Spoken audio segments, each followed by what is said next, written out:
કેમ છો વિદ્યાર્થી મિત્રો? હવે પ્રશ્ન નંબર આજે 11 લઈને આવ્યો છું. સ્વાધ્યાય 9.1 નો પ્રશ્ન નંબર 11. તો જોઈએ, પ્રશ્નમાં નહેરના એક કિનારા પર ટીવીનો ટાવર શિરોલંબ ઊભો કરવામાં આવેલો છે. ધારો કે એમ સમજો કે આ નહેર છે, આ એટલો વિસ્તાર નહેરનો છે અને ત્યાં ટીવીનો એક ટાવર છે. તો અહીંથી એમ સમજો કે આ શિરોલંબ સ્થિતિમાં એક આ ટાવર છે એ ઊભો કરવામાં આવેલો છે.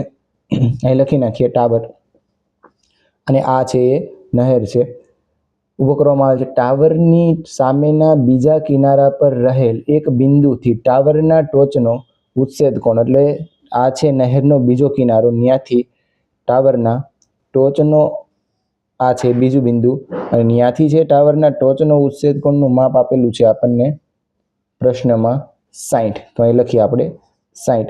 હવે ટાવરના તળિયા અને નિરીક્ષણ બિંદુને જોડતી રેખા પર આવેલ અને નિરીક્ષણ બિંદુથી 20 મીટર દૂર, આ નિરીક્ષણ બિંદુ છે ત્યાંથી પણ 20 મીટર દૂર, 20 મીટર અહીંથી એટલું લઈ 20 મીટર દૂર બીજું એક બિંદુથી ટાવરના ટોચના ઉચ્છેદ કોણનું માપ 30 છે. તો અહીંથી લઈને આ સુધીનું માપ આપણને આપેલું છે 30. તો અહીં લખી નાખીએ 30. હવે તો ટાવરની ઊંચાઈ મેળવો. પહેલા નામકરણ કરી નાખીએ, A, B, C અને અહીંયા લઈ લઈએ D. ચલો પહેલા શું મેળવવાનું છે આપણે? ટાવરની ઊંચાઈ, એટલે ટાવરની ઊંચાઈ છે AB, તો અહીં લખી નાખીએ AB મેળવવાનું છે.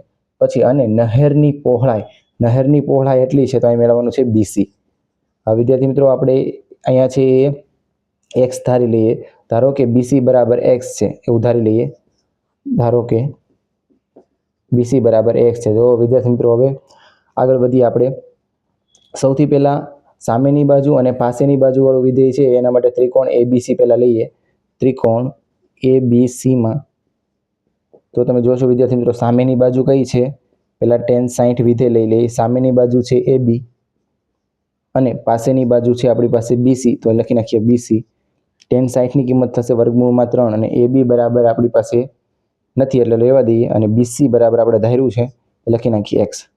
તો AB ની આપણને એક કિંમત મળશે વિદ્યાર્થી મિત્રો, તો અહીં લખીએ AB બરાબર આ x આની સાથે જશે એટલે x વર્ગમૂળમાં 3 આ કિંમત છે આપણને મળશે AB ની. ચલો વિદ્યાર્થી મિત્રો આ એક થઈ ગયું. હવે ત્રિકોણ AB અને D માટે લઈએ, તો અહીં લખીએ ત્રિકોણ ABD માં તમે જોશો વિદ્યાર્થી મિત્રો, સામેની બાજુ અને પાસેની બાજુ આ થશે. તો લખીએ ત્રિકોણ ABD માં સામેની બાજુ પહેલા વિધેય લઈ લઈએ tan 30, કારણ કે આખા માટે લેવાનું છે એટલે આવશે tan 30.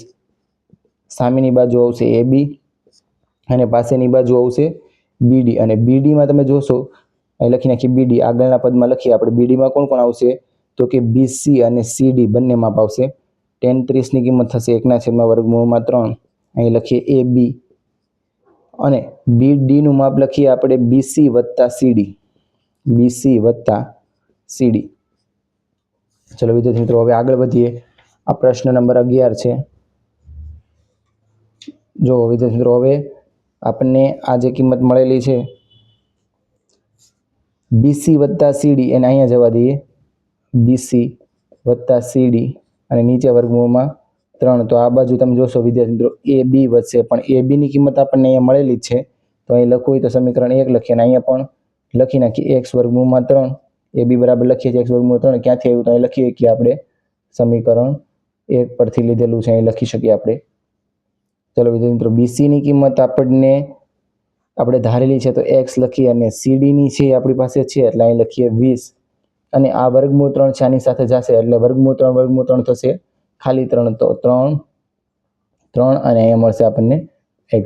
હવે x ને ઓલી સાઈડ જવા દો વિદ્યાર્થી મિત્રો, તો આપણને 20 બરાબર 3x ઓછા x એટલે અહીંયા 20 થશે અને અહીંયા મળશે આપણને 2x. તો x ની કિંમત આપણને મળશે 10. ચાલો વિદ્યાર્થી મિત્રો હવે આપણને જે પ્રશ્નમાં પૂછ્યું છે એ મેળવીએ આપણે. AB ની કિંમત પહેલા ટાવરની ઊંચાઈ મેળવીએ. ટાવરની ઊંચાઈ AB બરાબર x વર્ગમૂળ 3 હતું, તો લખીએ x વર્ગમૂળ 3 અને અહીંયા લખીએ x ની કિંમત આપણી પાસે 10 છે તો 10 વર્ગમૂળ 3. એવી જ રીતે વિદ્યાર્થી મિત્રો બીજું આપણને પ્રશ્નમાં નહેરની પહોળાઈ કીધી હતી, તો લખીએ નહેરની પહોળાઈ જો વિદ્યાર્થી મિત્રો નહેરની પહોળાઈ આપણે BC બરાબર x ધાર્યું હતું, BC અને એ હતું x, અને x ની કિંમત આપણને મળી ગયેલી છે 10 મીટર. તો ચલો વિદ્યાર્થી મિત્રો હવે આપણને જે બંને માંગ્યું હતું એ બંને અહીંયા મળી ગયું છે. હવે પછીનો પ્રશ્ન છે એ આપણને આગળના લેક્ચરમાં જોઈએ.